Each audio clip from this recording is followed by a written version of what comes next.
Hello, everyone, and welcome to the Board Game Barbecue, episode 350. It is the end of the year, and as per usual, we are brought to you by More Than Meeples, Advent Games, and of course, our patrons. And for you today, we have the first part of our top 10 countdown, numbers 10 through 6 of our favorite games of all time. They may have changed. They may have stayed the same. Who knows? There might be something from this year. Jules has put in a power of work, haven't you, Jules? You've put in like 1,000 a bajillion games you've played this year. It was way too many. And it's funny because every year when I put in the games into Pub Meeple, it puts up a warning saying, "Are you sure this is a lot of games? It will take this many times to sort through them." And I make the mistake every time. It was like 1,000 and something sorts I had to do. Yeah. So we've got Jules there in Sydney, and then we've got the first of our Queensland trio. 80, how's the lead up to Christmas going? I know you love this time of year. Yeah, very good. Lauren and James are coming to stay for a bit. We've got other friends coming to stay like throughout. Boxing Day party, madness, fun, crazy, lots of drinking, lots of playing games. So I'm very much looking forward to it. Very good. That sounds great. And, well, I'm not going to dox you, Dana, and talk about what your plans are for Christmas, but how's the lead up going? Great. I am leaving in 4 days and I haven't packed a thing. I've got nothing ready, but heading off to the UK. So, yeah. Don't you just wear the same T-shirt and pants every day? So it shouldn't be too this bad. is what the problem is. I'm going to tell you, because as you get older, your priorities change. So my whole bag is filled with tablets. Don't say the next thing. I thought that was going somewhere else. I'm glad that. Hang on, it could be. I was like, she didn't specify what tablet. Yeah, that's true. I won't say the other things. Oh, okay. Yeah. I thought we were playing Jackbox again, actually, for a moment there. So I got it right. Nah, it's going to be good. There's something going on in the background. We've also got Joe. It's a me. I'm a full of pizza. That's all I got. I'm going to be going to Darwin for Christmas, and I'll be sweating it out. That's yeah, me. no, I wouldn't be looking forward to that. Mm. But, and of course, the third of the Queensland trio, your first Christmas celebration in Queensland. How's it going to go, Loz? Yeah, good, mate. We're super stoked to go to meet his new puppy, which he didn't mention. Very exciting. I didn't. Yeah. And it's also the first night of Hanukkah tonight. So, yeah, happy Hanukkah, legends, as we record this. I'm very excited. Happy Hanukkah. So we know why you're listening as much as you guys like listening to us talk rubbish. You're here to find out about our top 10 games. And before we get into our numbers, we're going to go through some honourable mentions. So just for you guys keeping track at home, the order for this episode is going to be 80, Joe, Dana, Jules, Lauren, and then I will round out the 6 of us. 80, do you have any honourable mentions that you wanted to get into? Yeah, I do actually. I have a bunch. So Riftbound is one of those honourable mentions just because I've played it so much this year. And Finn, even when like his school we had a big storm up here in Brizzy and the school lost power, so he had to spend the day at home. And he spent the entire day creating decks, and then one by one, I played against each of those decks, and he beat me in every game. So it's just great. Kingdom Death Monster is now on here because I feel like even though it created my family, right? Matt Woods, G Money, and Haig are absolutely my brothers up here. I'm very lucky to have them as my friends. But we haven't played it for like 2 years almost, right? So it's really been a long time now. So I feel that even though it's a fantastic game and it is one of the best games, it is the best game experience I've had in my life, I feel like it's honorable to sort of put it on the back burner until the other expansions arrive where I can push it and play it again. Also, La Familia, absolutely brilliant. It's another one of those ones which is just not played enough because it's very hard to table, but it is fantastic. Absolutely love it. And also, I had a big solo experience at the start of the year with the Anarchy, and I thought that was fantastic. I would never usually play solo at all, but I got kind of hooked into it and was going, session after session, and yeah, really, really, really enjoyed that as well. So there are a few. Well, Kingdom Death Monster creating families both in and out of the game. So that's pretty Correct. cool. Yes. Joe, any honourable mentions for you? Yeah, I've got a few, and similar to 80, it's just games that were in my top 10 previously that have fallen out just because I haven't played them. So my number 11 was Curses and Covens, which is a great locally made game by Samara and David from 1000 Rats. I love that game. It's one of my favorite social deduction games now. And I play that quite a bit still, but it just didn't quite make the cut for the top 10. And then the others were ones like Barcelona is a Euro that I really love. I just haven't had a chance to play it this year. So that fell out of my top 10. But I think it's worth a mention because if you are listening to this and haven't played Barcelona and you love Euros, definitely need to play it. It's a fantastic game. And then for me, a couple of others were 2 card games that I just haven't played enough yet, but that Rojas from our community introduced me to. That's Panda Panda and Vivo, which I absolutely have adored and made a huge impression on me at the Sydney Game Day recently. So yeah, they're my HMs. HMs, like Pokemon style. Dana, what are your, if any, honourable mentions? My first one is Forest Shuffle. I think that's potentially, aside from Ark Nova, that is probably my most played game, but I just couldn't fit it in. Too many other games that were just really good, and I just couldn't fit it in. But if we had a top 11, it would have been number 11. If we had top 11s, we'd be like, well, let's do a top 12, and then we'd be like Jules and doing a whole top 100. So that's not going to happen. Now, Jules, surely you must have had some honourable mentions in your multitude of battles. I sure do. So let me go through my 90 honourable mentions. No, I'll pick a couple. The ones that stand out in that category that just didn't quite make it. Pixies. Played a lot of Pixies this year. It's actually my most played game this year. I mean, it's quick and easy to play. The expansion really adds a lot. I've absolutely been loving it this year. Super Fantasy Brawl has slipped out of my top 10. It's sitting in the top 20, but that's just a lack of playing. Yeah. I just... it probably hasn't helped. I haven't played it much, and with Simon that picked up the license and done the Kickstarter, I still haven't delivered on any of that stuff. So there's just a bit of a bad feeling. Never going to happen. Yeah. Yeah, probably not. Probably not. And I was excited to get the Teenage Mutant Ninja Turtles Super Fantasy Brawl content. So that's just the way that rolls at the moment. I'm sure it could come back around. Another one that I'll mention is one that was very, very new to me this year that has come into my top 20 is Gingham. I played that at the last game day, and I've played it a couple of times since then now. The ants trying to secure food on the picnic blanket. It is such a great game. Really, really love that one. So yeah, those will be my 3 honourable mentions. Very good. Very good. And then Lauren, any honourable mentions for you? Oh, look, I sometimes feel like these lists can be a bit arbitrary because when you massage the list, everything that I love really falls in like the top 50, but a few have fallen off my list.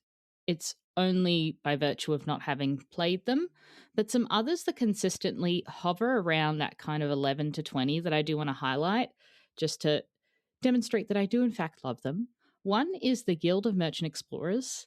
I just think that's such a stellar design. I find it exceptionally cozy and accessible.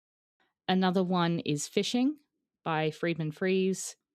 That game is sensational. I've just not played it quite enough for it to crack the top 10. And another one is The Quest for El Dorado. I love that game. Such a stellar race game, distilled down to its kind of best essence, focusing only on really the tension of the race with a great deck building component. So always just shy, and I think it's maybe just by virtue of it not getting tabled enough, but those 3 are ones that I think are probably worth highlighting. Yeah, no, they all sound fantastic. And then my couple, not that anyone asked me, but my couple are, sorry, I'm just laughing at Joe's reaction. Connor, what are yours? Don't ask him. No. Yeah, we didn't ask him for a reason. Right. Yeah, that's right. No one gets it. Now, I think lots of games that I would have like played, like Imperial Settlers, Empires of the North. I love that game so much. I just haven't got it played. Marvel Champions are probably in there too. So lots of card games that I would have played solo a lot that I don't play much anymore. And one of them too that is a early crossover with 80 is the Anarchy. So that's amazing. It's such a great evolution of Bobby's work, and I'd love to play it some more. So hopefully in the new year, I'll be able to do that. one of the most exciting parts is us predicting how many crossovers that we're going to have. So just firing off, anyone go. Who thinks they're going to have a crossover with who and how many? Off you go. So for this episode specifically, 10 to 6, I think I'll only have one crossover. Okay, I'm going to go for the whole lot because I can't math out 1 to 5. I'm not doing that. I think that I'll potentially have 2 crossovers in my whole list total. Wow. So, but just potentially 2 other hosts could have those games, but they're going to be the same game. So, I would just count that as 2 crossovers. Oh, sure. Yeah. I get And I think one of them's with Lauren and one is with Jules. There you go. I'll go that detailed. Okay. Loz? I think that there's one game that I think will appear on multiple lists, but there's 2 games that I think are going to appear on Joe and Jules's lists. So I think my bet is that they'll have the most crossovers. Okay. Interesting. Yep. Mean Boys for life. Yes, true. Mean Boys. I think if I'd mentioned a couple other games in my honorable mentions, maybe there would be some more confidence or not. But without further ado, let's get stuck into it. So with his... What about me? Joe. What about me? What about me? I said go. I was like, go. What about me? Yeah, that says Italian hate. It's Italians confirmed. No. I hate everyone equally, Joe. Doesn't matter where you come from or who you support. Good on you. Well, you didn't ask, but I think I might have 2 or 3 crossovers, and I think a few people have these games on the list potentially, but I actually don't know. Yeah, I think this might be the time that I've crossed over with Jules the least. I think. Yep. Right. I suspect. Agreed. It's I all agree that with time that. apart, Yeah. Joe. That's what's happened. Yeah. We need to reconnect. I know. All right, Dana, who and what? Go for it. I think it's unlikely. However, So your answer's 0. So after all that, your answer's 0. no. However, there could be one, and I think that will be with either Lauren or Joe, and there another one which I think was with Adrian. They're the ones, but I think it's unlikely. All right, if we're going to expand it to the whole list, I think I'll have 3 crossovers. Ooh. One with Joe, I think one with Conor, and one maybe with Lauren. We'll see. I think I'm going to have donuts with everyone. Fair enough. Wow. Interesting. Too many UA Rosenberg games in your list then, right?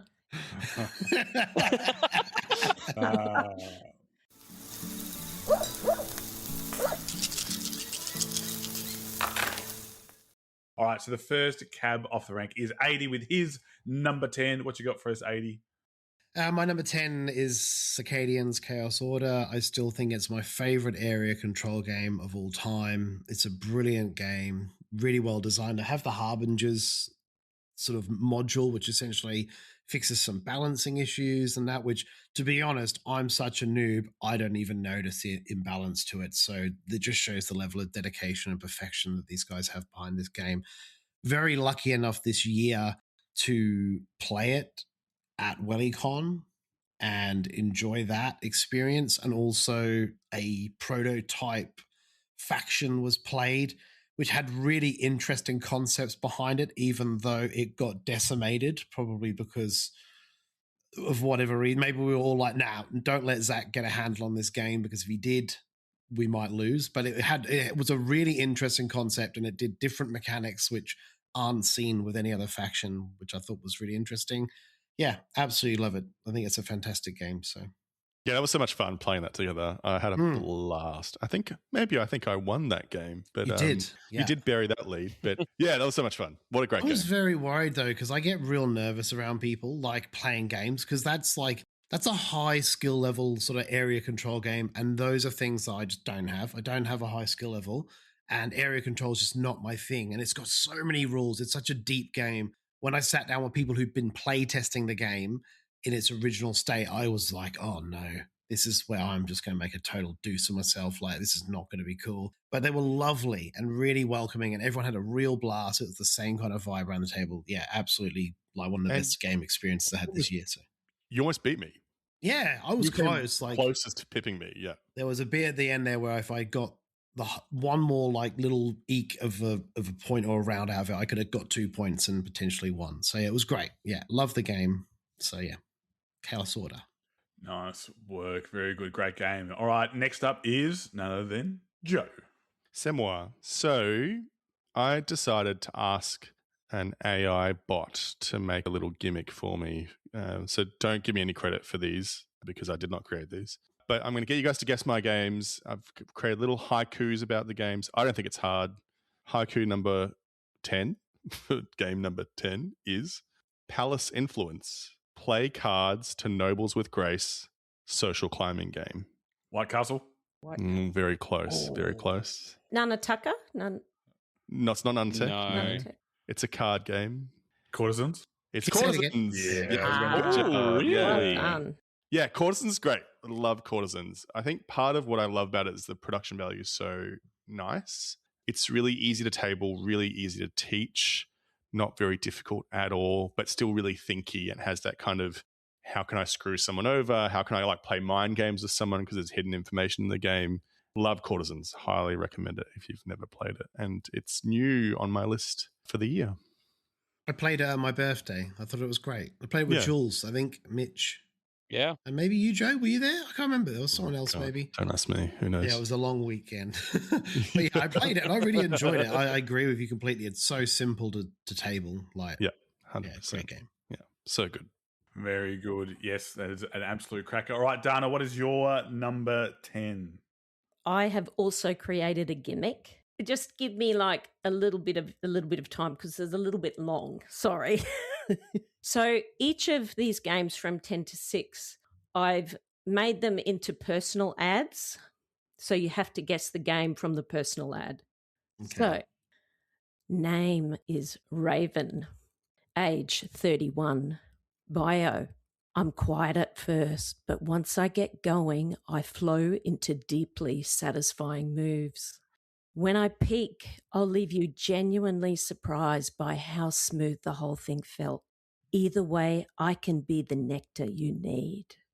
My interests are tuck secrets, pink triggers, and avian breeding patterns. No wonder kids just swipe right these days. Like, that was I think creepy it's as. going to be one of two things. Can I just say, I hate that. I hate this so much. I loved This it, makes me honestly. incredibly uncomfortable. I love Is it Honey Buzz? No, It's, I think it's Wingspan. Wingspan, right? it's Wingspan. Oh. Yeah, Yeah. yeah. I had to try and do something creative because I do believe that probably my top 10 is fairly obvious because I find it quite hard to let go of games that Yeah, that's fair. brought me into the Gotta hobby. let go. So You I did need- that yourself, go. Dana. So you made that yourself. Yeah, and That was really good, mate. That was haven't- really, really good. I haven't spoken like that in like 20 years. Yeah, well, Oh well, it's making a last time comeback. you were on a register for talking like that, I think. So that's very fair. Anyway, I don't really need to talk about Wingspan, but I played it so many times. I actually know the cards by sight, and the expansions are wonderful. And it's just a joy still for me to play. It's dropping, and I wouldn't be surprised if it drops out of the top 10 purely because I just simply don't play it enough. So yeah, that's it. Any particular flavor of Wingspan? With, are we talking European, Oceania? I have to play with the Oceania expansion. However, I've talked about this like for 2 years in a row about flock mode, and that's how I mostly Flock mode, man. Flock You should have mode. got that into your character development. And I should have love put that in it. there. I should have put that in there. But like a good flock. yeah. Raven loves to flock. Yeah. The one quick question. I know we're going through a list, but I would like to know, how do you feel about the big box? Do you use that? Is it more of a tomb? Have you found it easy still to table from the big box, or what? Because I just wanted to know. I do not play base Wingspan at all unless it's on BGA. And I only ever play Wingspan because of the big box when my game group is all together and we play 8 of us playing together. So, yes, it is harder to play, which I was just talking to Jules in our Patreon pod. I tend to gravitate towards Finspan if I'm going to play something out of that trilogy. Are we just glossing over the 8-player wingspan? We're just gonna Yeah, move along. Flock Yep, mode. great. Flock mode. I thought Flock only went to 6. No, we've played 8 players. So How it's are an we talking about octaflock. flock mode for 5 minutes? Is it an octaflock? Yeah, I'm telling you, you play two games of 4 players opposite each Okay. other. I've Right. explained this 2 years in a row. Connor, you're at the helm. Please end this. If I could mute data on Zencaster, I would. Jules, please give us something else to talk about other than wingspan. Do you want to talk about 4 wheels? Do I ever? And the preferred transportation method for Miss Frizzle? Yes, I know what this game is. It's bus. Yeah, baby. Yeah, bus has been in my top 10 for a few years now, the past 2 years. So this is year number 3. Just such a good game. It's really simple. It's one of the meanest games out there, that's for sure. You can ruin someone's day with a single little piece of wood just going down on the board. And yeah, I never get sick of playing this. It is so tight. Unlike all the other Splotter games out there, it actually really doesn't take a long time to play. It's done in an hour and a half, maybe at most.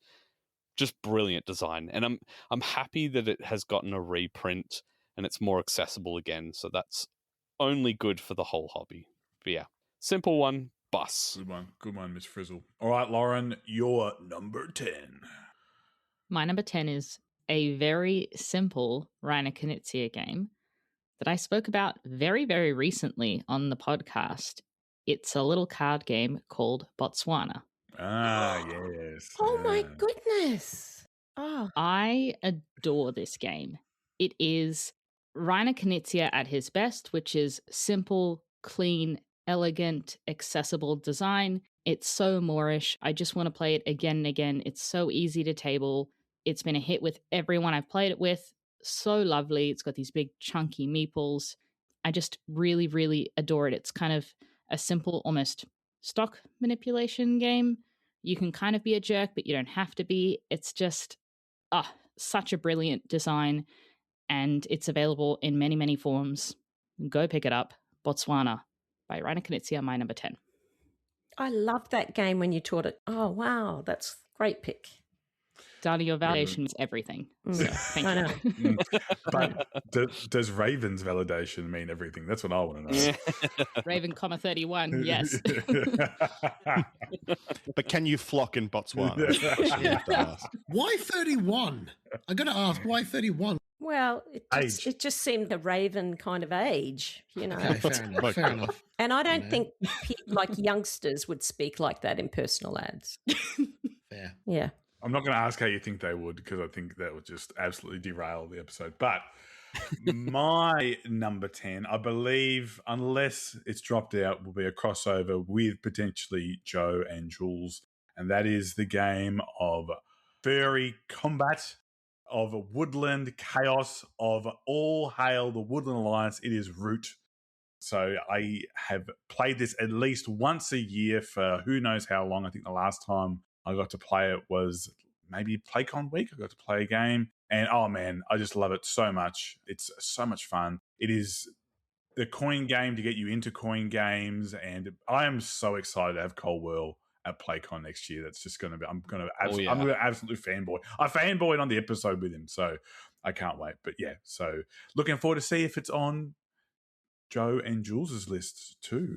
They've both got very good poker faces. I know you can't see, so I'll be excited to see that. I'm just going to say a big hell yeah, dog. Hell yeah, dog. Box. All right. That is our number 10s. Coming up after 10 is number 9. And 80, what is your number 9? My number 9 is a new entry on my list, and that is The Castles of Burgundy. I just binged that thing. It's so bingeable, so playable.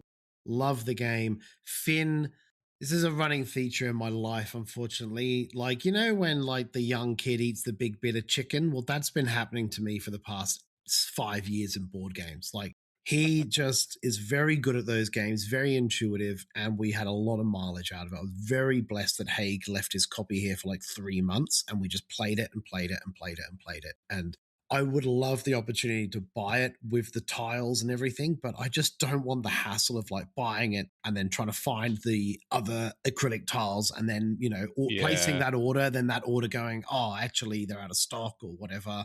So yeah, it's just a fantastic game. It's a beautiful game. I got to play it at Ingrid's house with the Vineyard expansion, which was really cool as well. Yeah, I love it. I think it's an absolute masterpiece of a game. And it's a game that I never looked at before. I don't know why. I know that it was very popular and, it was obviously getting played and having a big reprint. And it was just a game that I overlooked for whatever reason. And then when I started to play it, I was like, oh, this is actually fantastic. And I love this. I just played it and played it and played it. Yeah. All the different maps, all the different layouts for the Burgundies, all that stuff. Yeah, great game.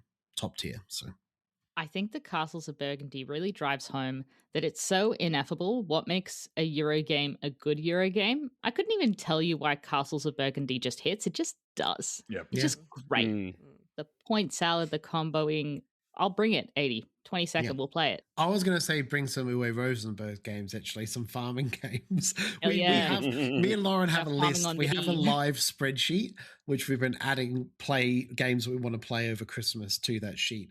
And James and MJ have put 0 into that sheet. So we just get to do whatever we want, Lauren. They're just along Mate, 0 input equals 0 right to complain. Let's 100%. Go. 100%. Exactly right. I'm loving it. Are they forced to play? Are they forced to play the game? Yeah. Oh.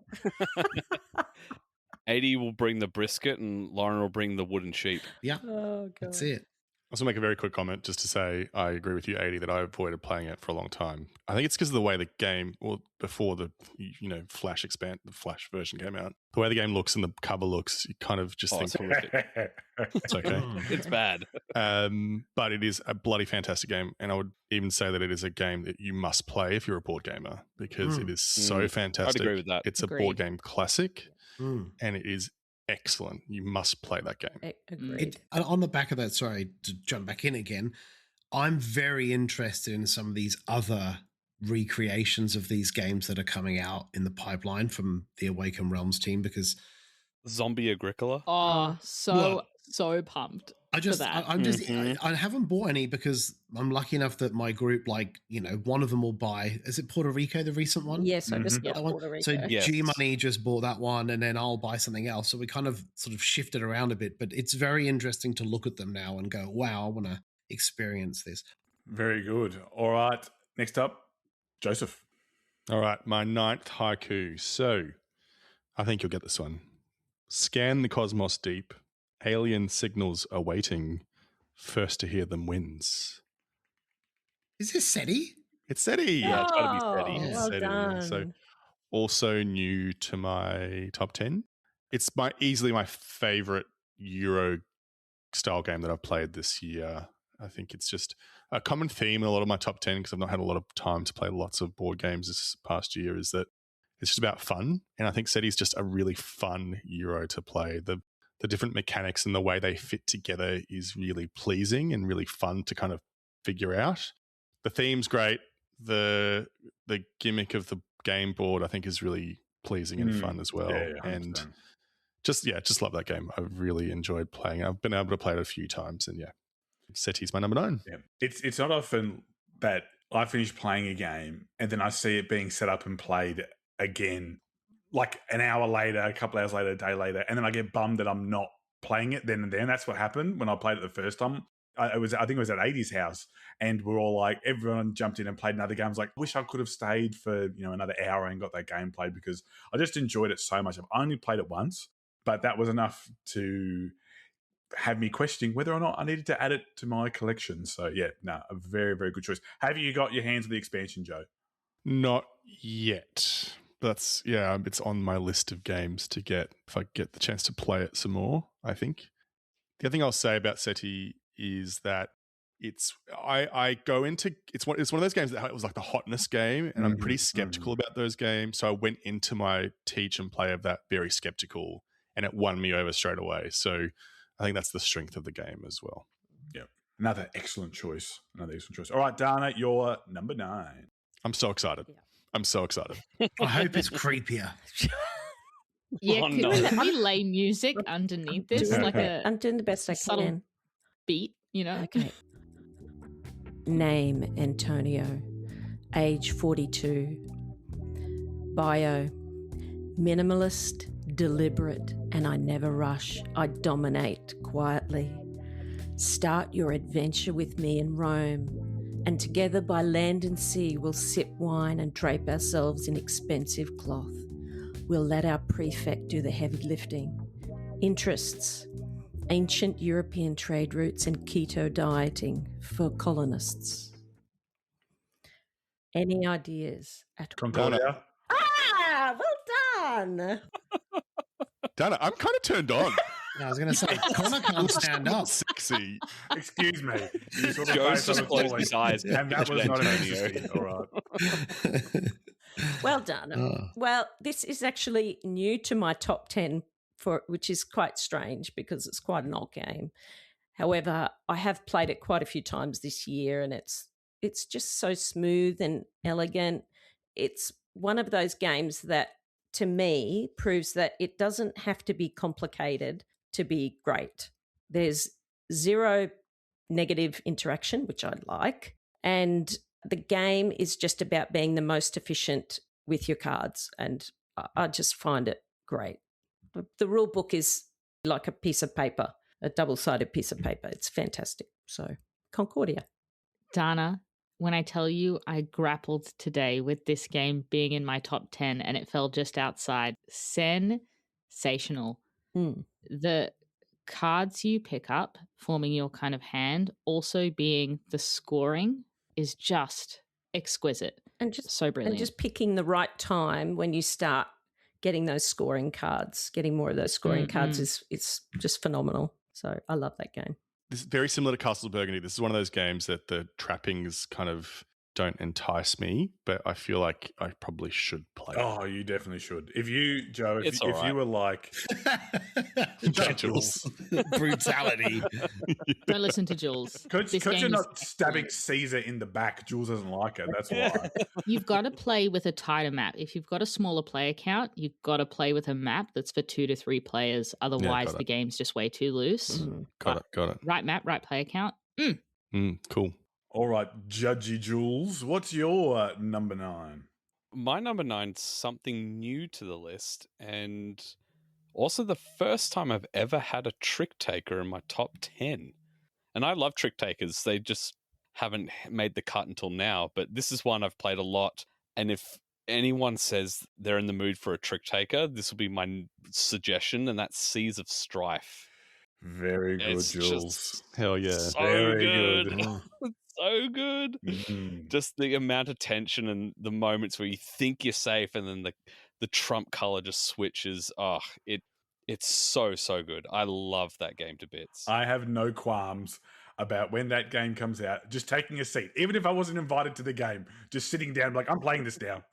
Your friend was playing? Yes. They're not playing anymore. I'm playing this game. That's how I go about it. So, yeah, I 100% agree. Great trick taker, great reverse, as in you don't want to win, you want to lose. And Yes. and do you know what? The amount of times I've been either on 8 or 9 tricks and not lost to get to that 10 is just, Oh yeah. the Schadenfreude is fantastic. Yes. It was great at PAX. We played it a lot this year at PAX, and it was really also lovely to see Finn enjoying a trick taker because he'd played some before, just didn't really hit. But this one where he realized you can mess with people and screw players out of stuff and sort of swing the game to how you want it by playing a certain color, he loved it. And yeah, it was great.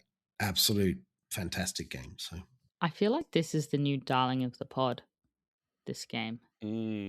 I think we've played Yeah. it together a lot. yes. In like Yes. various combinations. Yeah. Yeah. Has anyone, Dana, you've played it, haven't you?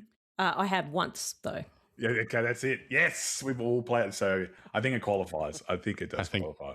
Dana's face suggests she doesn't like No, it. I don't mind it. But I think it was at Adrian's birthday, but it could have been the previous Yeah, one. I think it was. It was a long time ago. It's because Tom Vassell doesn't like it, so that's why. Anyway, on to Lauren's number 9. My number 9 is also a trick-taking game. It is sadly not this trick-taking game. Oh. But that's a great game. Great game. My number 9, I would argue, is an even greater game. It's not fun in the same way, but it's fun in the way that I find it fun, and that is Robo Trick. Okay, yeah. What a game. It's a 3-player only trick-taking game where the 4th player is an AI that has a card that dictates how it's going to play, and you want to win cards from the robot, but you definitely don't want to lose to the robot. So the whole game is about manipulating the play, working out how you can manipulate the robot's play to screw over someone else. It's so heady and thinky and fascinating. A little obtuse, but I really, really love it. I just think it's such clever design. It's a trick taker for people who like trick takers, and I am one of those people. So that is my number 9, Robo Trick. I would love to play that. I haven't played it yet. I would really love to play it, especially because I enjoy trick takers so much. So yeah, it's good one. Great. Last time we played it, I managed to get Harry to lose really high cards to the robot and get absolutely dunked on last time I played it with him. Raucous. So fun. Everybody liked that. Absolutely. We all dunk on Harry. Love you, H. All right, my number 10 is a new game to my list. It's not overly new. It's not as of this year, but I have played it a lot over the last 12 months. And this is, I think, you talked about, Joe, the trappings of a game. If there's a game that gives you the totally wrong idea about what this game about, it's the box of Revive. Okay, I don't know if people know what this box looks like, but you do not know what this game is about by looking at the box, because there's just a flower in a field of snow. There's no flowers in the game. There's no flowers at all. I played this whole game looking for the flower. But what it does have is so many moving parts that are just so fun to play with. So first off, you've got your board where you're unlocking the 3 systems where you move it around, and then you get different bonuses to take your quick actions on with your lightning bolt or to add to another action. You've got the cards that can be used either you can be used one way or the other, so multi-use cards, which I absolutely love. You can then unlock a side of your board that lets you flip them around so you can choose which side to use and gives you a bit more flexibility. Then you've got the other part of your player board where you're unlocking different powers, and it's all asymmetric. And then finally, you've got the board itself where you're going through and you're exploring and flipping over tiles and getting bonuses. It is just so much fun. I was very cautious about this game to start with, because when I read about it, it had all this stuff going on, but it all works so seamlessly. I adore this game so much. It's so much fun. I think for me, this is what I like to show people now. Hey, this is what board games are like. If you haven't played a board game in the last 10 or 15 years, this is what board games are like now. So that's one of the reasons why it is on my top 10. It's my number 9. Brilliant. Love that game. It's been in my top 10 before, maybe still. We'll find out. But yeah, so good. Yeah, it's a great game. I think it would also have to be in the top 10 list for the most misleading box covers of all time. It is so stupid. Like, I'm sorry, I'm getting all worked up. I'm getting more worked up about this than about flock mode. Like, it's crazy. But yeah, I'm glad that people have seen the game being played. Like, that is a great game. It is. Yeah. Yes. It is. Just make it see-through. Just give it a plastic see-through plastic lid. Who cares? All right, so we are now up to our number 8. We are rocketing through these 80. Lead us off with your number 8. My number 8 is The Gang. Like, yeah, Wow. I've just loved playing that with people. Not only has it sort of invoked memories of playing poker when I was a teenager. I played poker almost every weekend for like 2.5 years when I was saving to go backpacking. It was with the same group, and we all had our own jars on my friend's fireplace on the mantle with pennies in it. And we'd use pennies rather than chips, like 1p's and 2p's. And you'd be able to see who was up and who was down with their original starting value of £5 worth of pennies. But yeah, it just is a great game. And for those who know poker and understand poker on that kind of a level, it really does have a high strategy involved in sort of revealing what you believe has happened when people have hit, and then all of a sudden they've realized that maybe they haven't hit as hard on the next card, and then they've gone back down again. And it's just a brilliant game. It's a super simple concept of essentially a co-op poker game where you're trying to guess the hands in order from weakest to strongest. It's as simple as that, but it's always been fun. I've never had a stink game of it. I've enjoyed, and I love it with 6. Like, I love it with 6. I love how hard it feels, and how when you get it, it's really exhilarating and it's really fun. Can that be? I know that people don't like. I've seen people play it in almost silence and stuff, but I like the table talk. I like the shenanigans that go on. I think it's a great game. Love it. It's great when you can steal chips from other people and things like that. It's great. It's great. So one of the things that I like about it, but I think would frustrate other people, is similar to like a social deduction game, is that it changes depending on your group, right? Because there'll be different things where you go, oh, we're playing based on potential, or no, we're playing based on the actual strength right now. So learning what other people value at that time will change depending on who you're playing with. I think it's so clever, but also we talk about this a lot. How has no one thought of this before, right? Like, how has no one thought of playing co-op poker before? Like, it's just, it's so clever. I agree. Well, very worthy of being in the top 10. All right, Joe, number 8. Haiku number 8. Fleets across the waves, thunder roars, tactics decide, card-based dominance. Caesar Strife? It is our first crossover. Caesar Strife. We've already talked about it a bit. I think for me, and this is my first trick taker ever on my top 10 as well, Jules, just like you. This is one of the trick takers that really has won me over in terms of the joy of trick taking games. I think it is so quick to play, so fun. I think Laura and I recently did a Patreon pod about trick takers, and it's one of those trick takers where you can hear people playing it because often you're yelling at each other. There's a lot of like commotion when you're playing it. So it's just such a fun trick taker to play. I find some trick takers, it's a very quiet affair, whereas with Caesar Strife, it's a very fun, raucous kind of trick-taking game. And yeah, love it. We have played it to death, and I will play it to death some more, I'm sure. Lauren, your claim of it being the darling of the podcast, it's slowly climbing up there. You mate. That is not the crossover I thought I'd have with Joe. Oh, really? I'm happy. That was the crossover I thought you two were going to have. Nice. Really? Yeah. Wow. There you go. Good. Dana, let me guess. Caesar Strife? No. Please give us your next personal ad. No. Name Neil. Age 29. Bio. I thrive on trust, tension, and the thrill of saying nothing at exactly the right time. If you're ever in distress, I'm the one you'll call. I know every trick in the book. Interests, eyebrow movement analysis, and shared failure. Oh, so it's like a no communication or limited communication game. Very good. Yes. It's some sort of social deduction. You're on the money. Right? It can't be Bristol though, because it would have been plaguey. It would have been plaguey. It would have been Reasonably plaguey. inoculated. There would have been some. What's a word? Plaguey. Plaguey. Oh man. Ooh. What's the plain one where you can't talk to each other? What's that one called? Oh, Sky Team. Sky Team. Is it that? Oh no. No. Okay. No. Close. No, it is The Crew.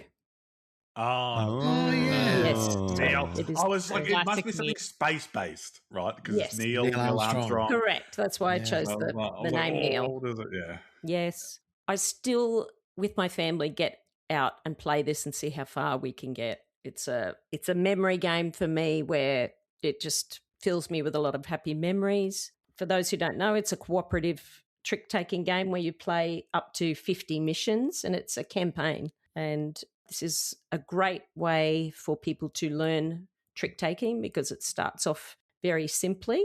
And my family and my extended family have all learnt trick-taking from this game. So, yeah, so The Crew, but particularly the Quest for Planet 9, not the other one.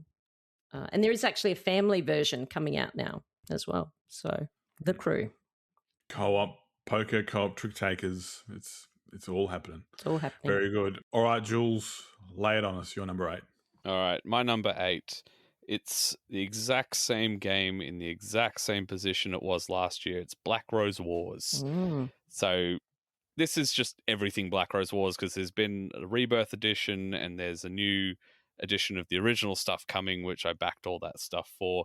I'm a little bit sad because it's kind of been a tradition the past 3, maybe 4 years that over on New Year's Eve, I usually at my parents' house, me and my brothers and maybe a friend or two will all play Black Rose Wars for like 3 hours right up until the midnight countdown.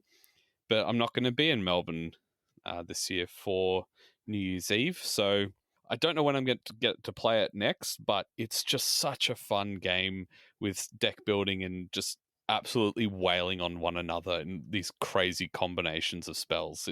It's just fun. I just love the game so much, and I don't think I'll ever play it enough to fully explore all the depth and strategy and, you know, possibilities that all the schools of Magic have. I even have an expansion for a campaign if you want to run a campaign of the game, which I don't know if I'll ever get to pull off, but it's just so much fun. It's just silly fun, and I love it. That's Black Rose Wars. That game will always remind me of the retreat, Jules. Like every time I'm like, yep, we play. That was good fun at the retreat, and I had the bard. Like I was just filthy. Yes. And Adrian was playing the Mickey Mouse. Yeah, that's right. Yeah. That was good fun. Yeah. Nah, it's a great game. Man. We should do another retreat. Sure. Yeah, Lauren approves.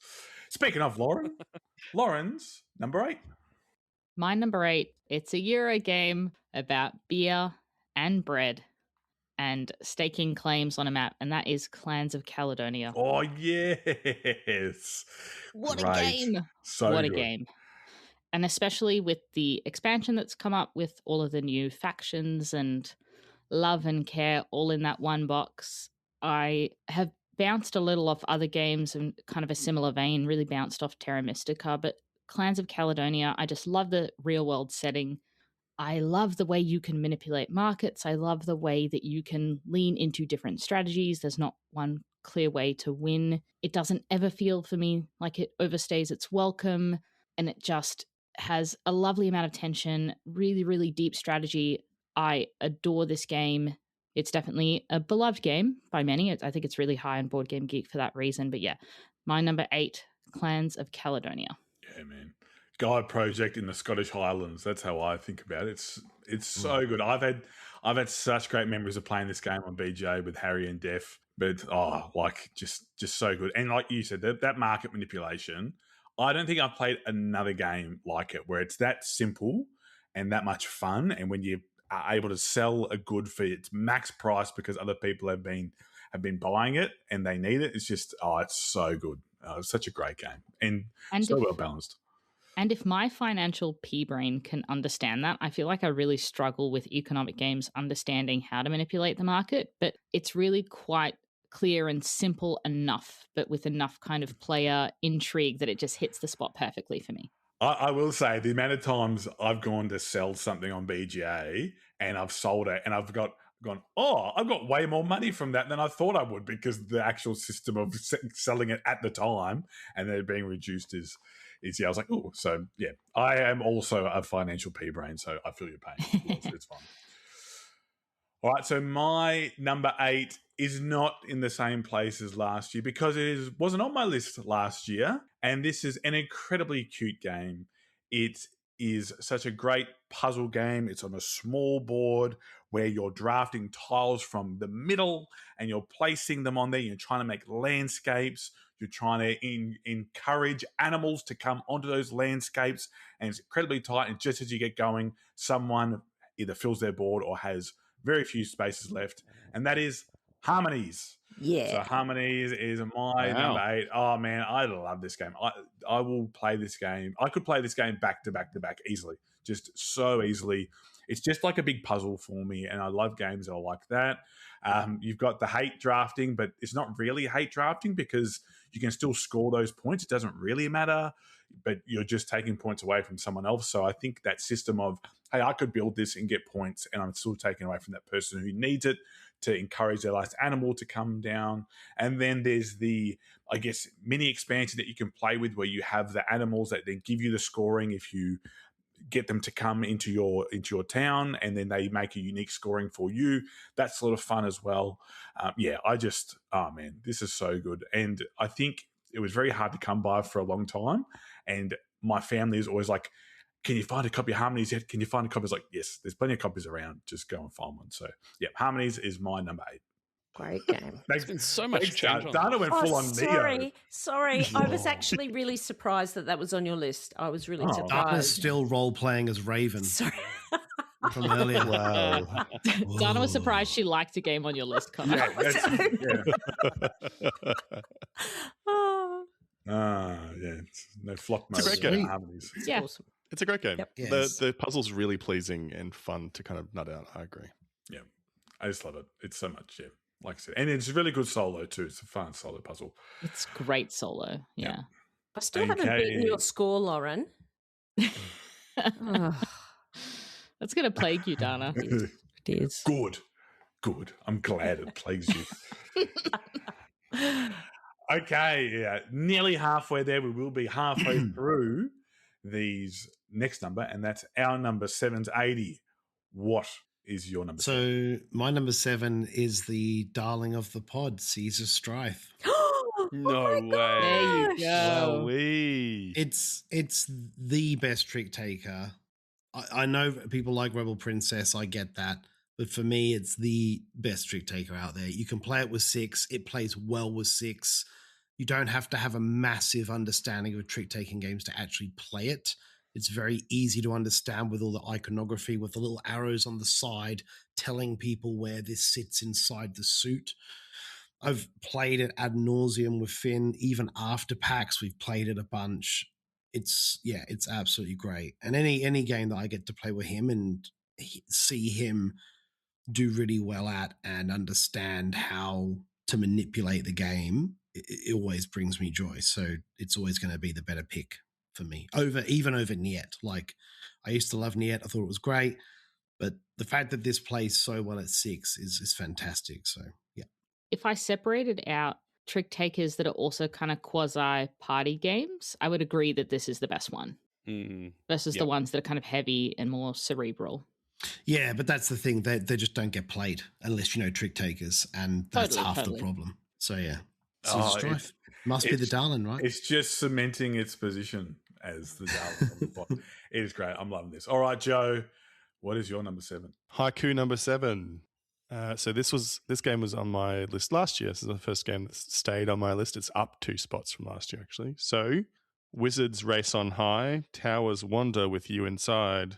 Memory is key. Wandering Towers. It is Wandering Towers.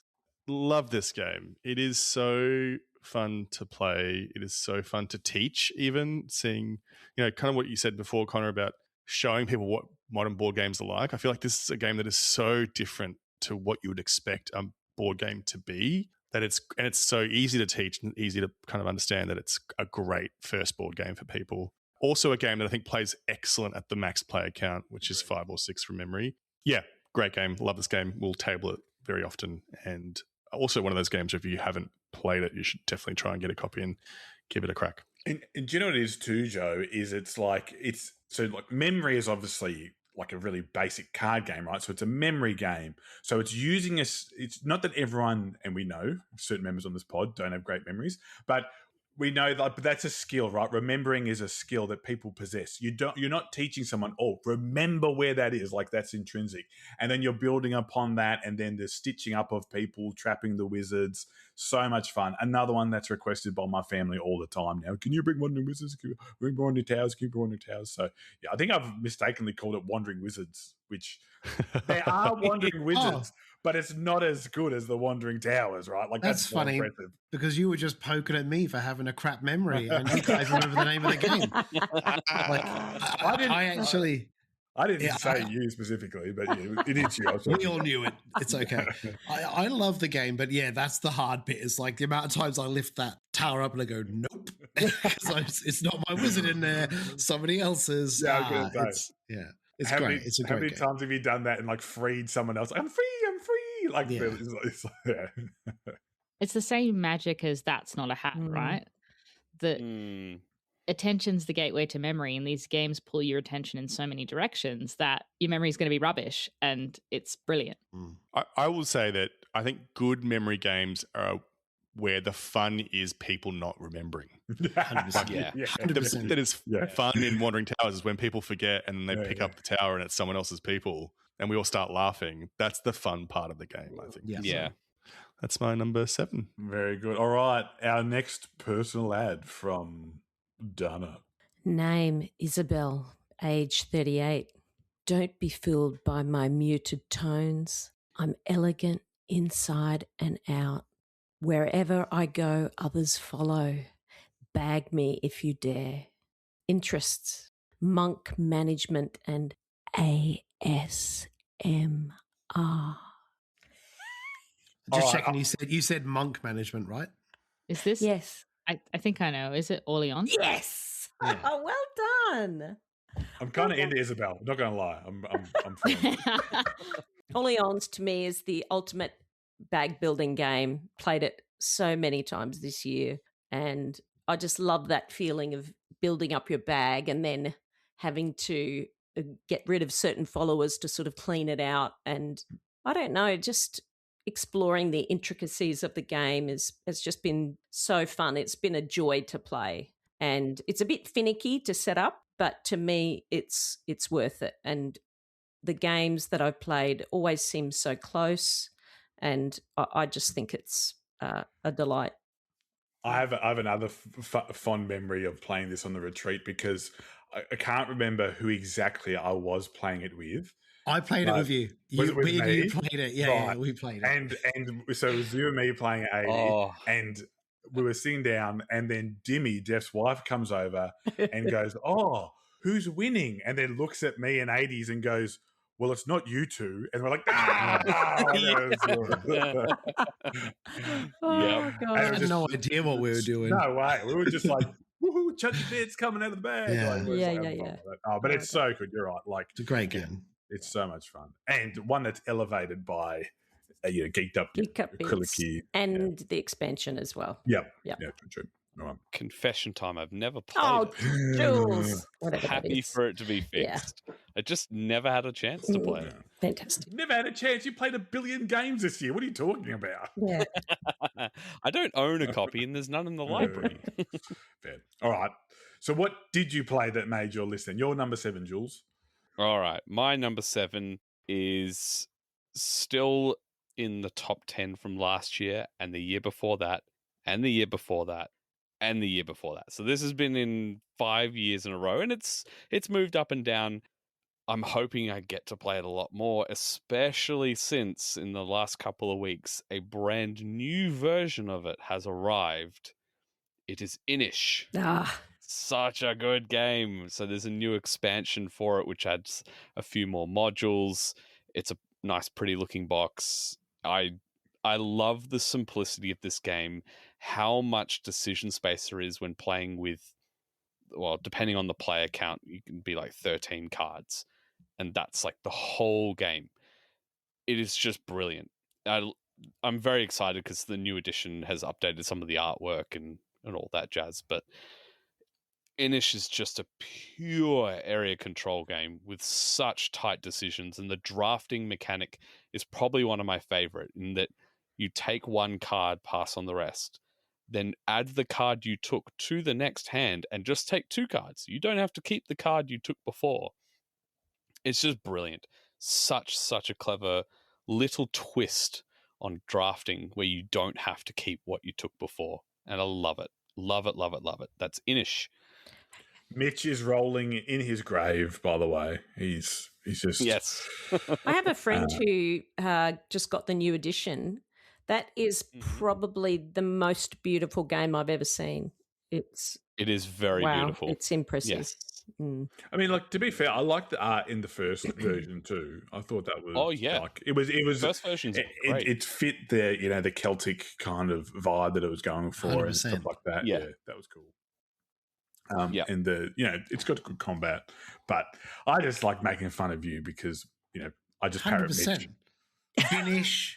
Finish. Yeah. Like there's so many. Like, is this the same people, Jules, that did Kemet and what was the other one? Cyclades. Yeah, it's a part of that trilogy. Yes, yeah, cool. I've actually played them all now, which is pretty good.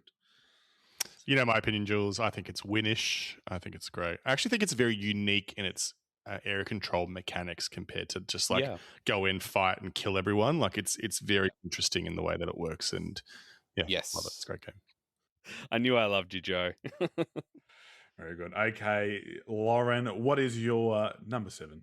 My number 7 is a game that I think people would agree also has an exceptionally misleading box.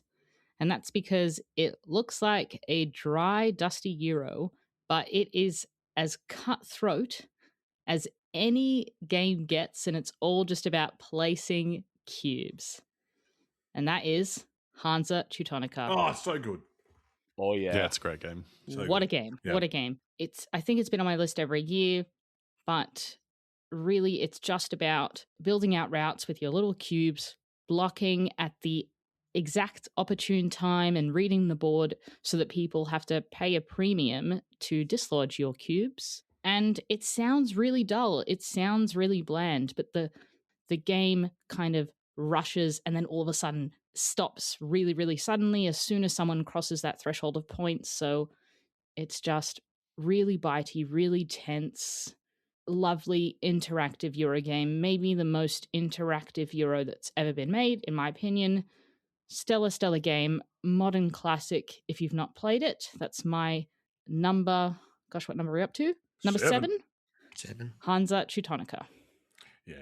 It's got such funny box art, man. Like it's just like I'm not playing that. It's like Concordia. It's like I'm not playing that. It's like, but you open it up, 100%. and it is an absolute cracker. So good. Yeah, I've always thought that it would be lovely if this game had a prettier edition, but I think really how ugly and simple it is. You kind of just want to be able to read the board state. You just want colored cubes. Agreed. I don't know. I think it's perfect the way it is. I agree. Perfect the way it is. All right.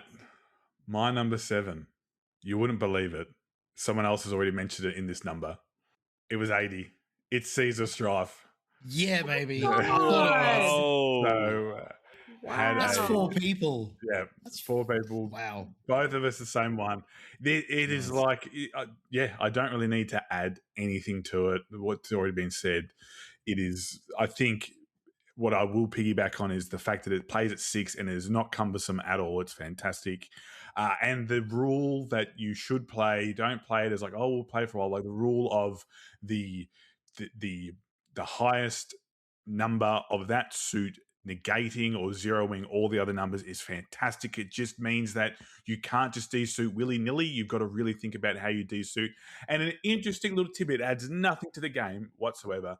But as the cards go up in number, the actual C in the background becomes gnarlier and gnarlier. So it's like real calm for the orange suit. That's 0 to 10.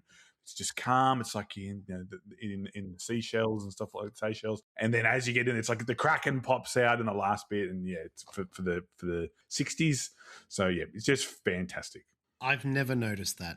Yeah. Really? I just never looked. It makes sense. Yeah. But I will say as well, Connor's completely right. That variant rule, quote unquote variant rule, is a must to make that game as successful as it is. And there's a lot of people I've played it with that when you sort of sit down to start playing it and you say, do you use that rule? And they go, oh, no, I don't. Well, I didn't. I just thought that was a variant. I go, you have to play it. It's great. And then when you start to play it, they realize how good it is and how much it changes the game. Very good. So, fantastic game. All right, 80. We're up to the last number for this episode, our number 6. So let us have it. My number 6 is On Mars. It has dropped down a space this year. Yeah, just gone down one. I still just think it's the best Vital game. Like, I know that Speakeasy's just arrived recently. I haven't had the opportunity to play it. I did play test it in its early stages. However, I just love On Mars, man. There's just something about it. It's so complex.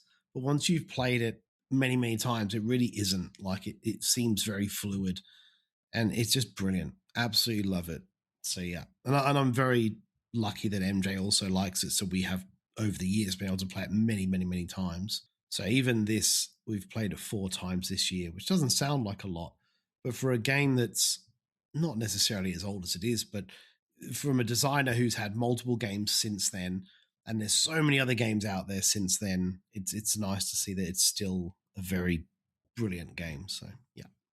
Again, another game that it takes me back to when we first started all this, and I was sitting at home during COVID, and got to jump on. And it was the first real heavy game that I'd ever played. And it really did open my mind up to, oh my God. Like, I was thinking, I can't remember off the top of my head thinking what like a heavy game would have been, but like this is like, and then the world of Vital opened up, and then I got to meet him a couple of times and play test with him and stuff like that. So yeah, it was really like a turning point for me in board gaming, I think. And it's like, that's 5 years ago, right? Like, it's crazy. Yeah, crazy.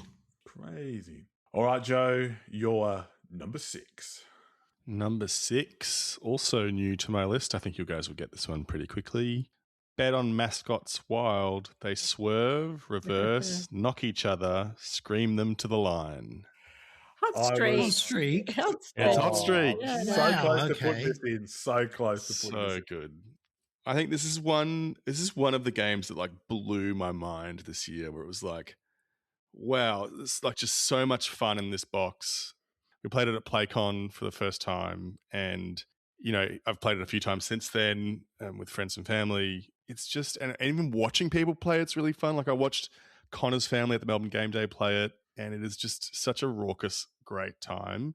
It's definitely my favorite out of the racing games that are out there. It's pipped Ready, Set, Bet for me in terms of a racing game. It's just so simple, so easy to run, so silly, and the production value is so good. The only knock against it, I think, is it's quite expensive for what it is, but I think it's worth it for the value of the experience that you get out of it. I just love Hot Streak so much, and I hope I get to play it. I'm going to take it to Darwin with me to show my family, because I think they're going to bloody love it. Wonderful. Nice. It's going to be so fun. Yeah. So that's my number 6. Yeah, my crew loved it. They thought it was so stupid. And they were like, the fish, what is up with the fish? I was like, I know. The fish sucks. Yeah. So. That's awesome. All right, Dana, I was very perturbed at the start, but I'm looking forward to these as each number goes past. So this will be my last personal ad. Boo! No. Next episode.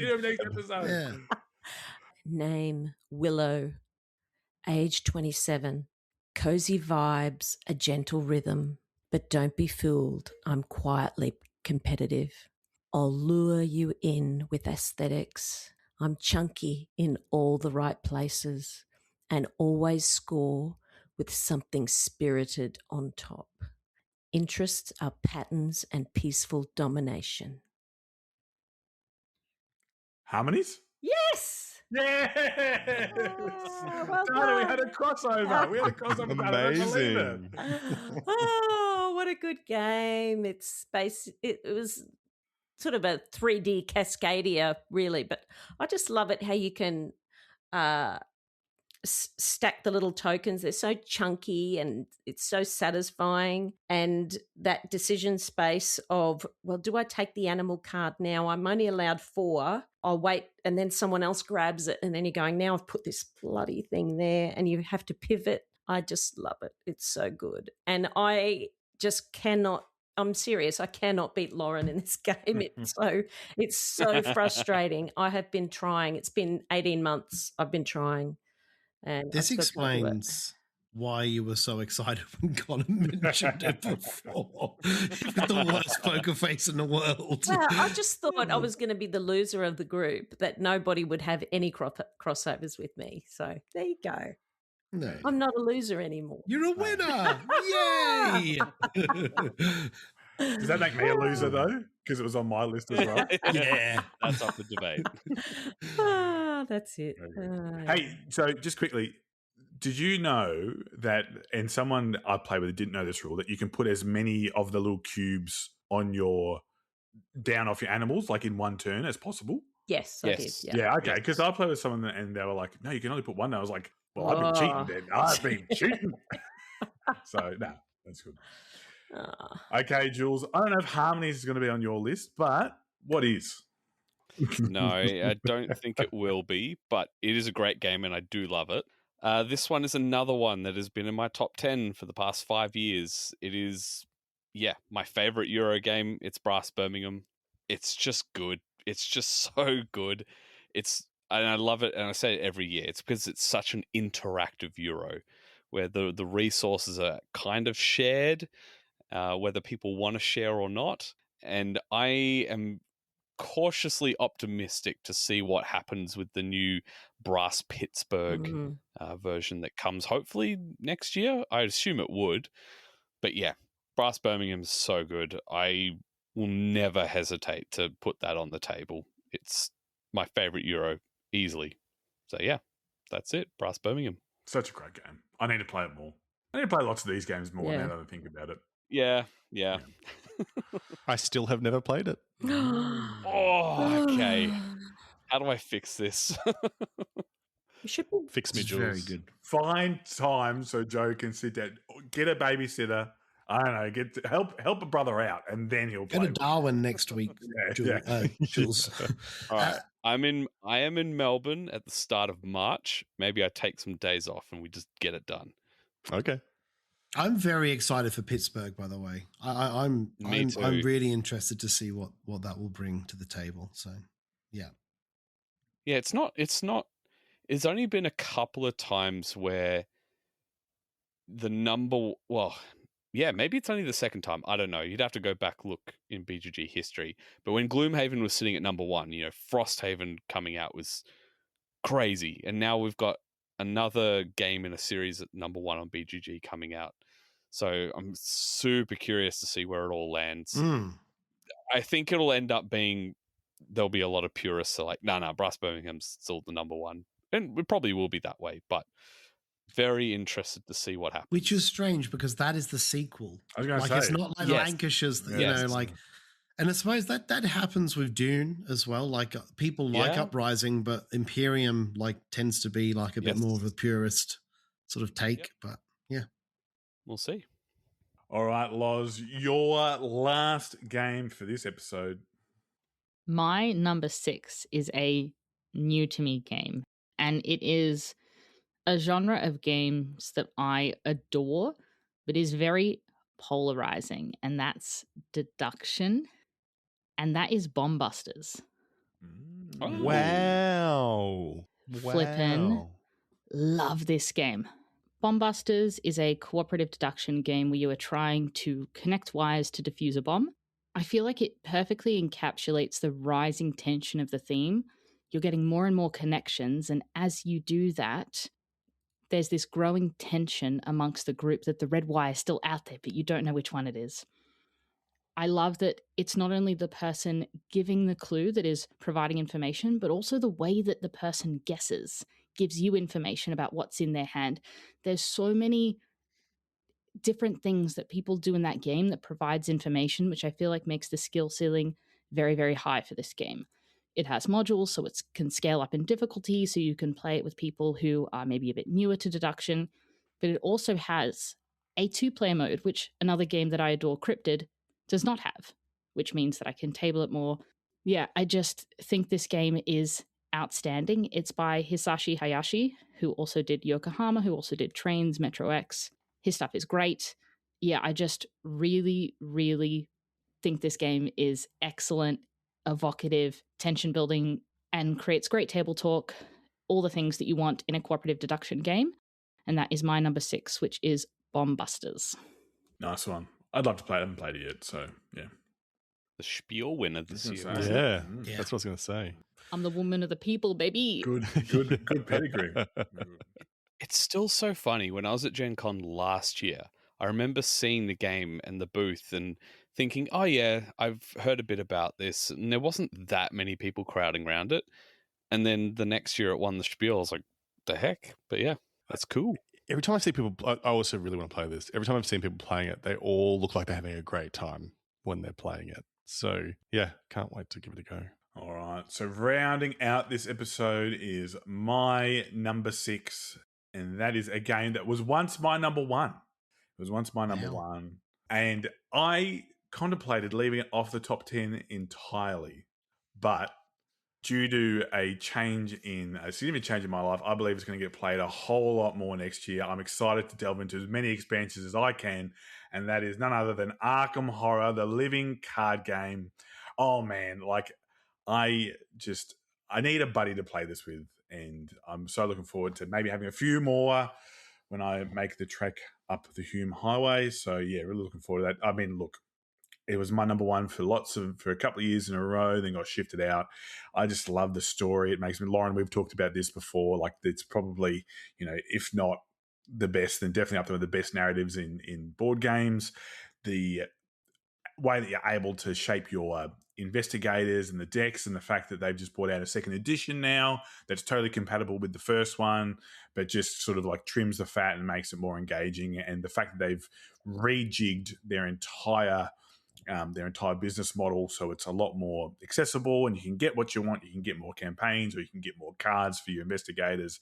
Yeah, the one thing that's standing in my way is sleeving everything. That's the one thing that's standing in my way. So yeah, I just think I would love to play this some more. I actually did start my own little solo campaign at the start of the year and been chipping away at it bit by bit.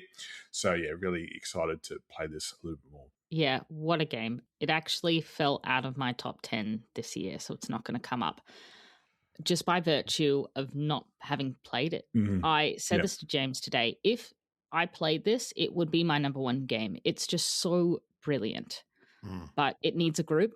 I do think, though, that some of those expansions are going to be out of print, so people are nabbing them up. But yeah, but excellent game, excellent tension, story building, world building, with great deck creation and really creative use of cards. Yeah, brilliant. Yeah. All right, so that wraps up our 10 through 6 for this week. As always, thank you to our patrons. And if you haven't listened to one of our episodes before and you'd like to join the Board Game Barbie community, please check out our show notes to become part of the Discord, to follow us on YouTube, Instagram, X, and a Facebook community, of course. So we'd love to have you a part of that. That would be great. And if you're a long-time listener, thank you for listening. And of course, like I said at the top, our patrons and our sponsors, thank you for that. We'll be back next week with our numbers 5 through 1. And I'm sure there's been mass deliberation through lots of people. Maybe not. Maybe they decided it 15 minutes before we started recording. Who knows? But you'll know. It was 7 minutes. I know you're talking about me. That's what you love it. Bagging on me. It's the one person I can bag. So, all right. Very good. All right. Thanks, guys. Thanks for listening. Have a great break. And we'll see you all in the new year. Bye. Bye. Bye.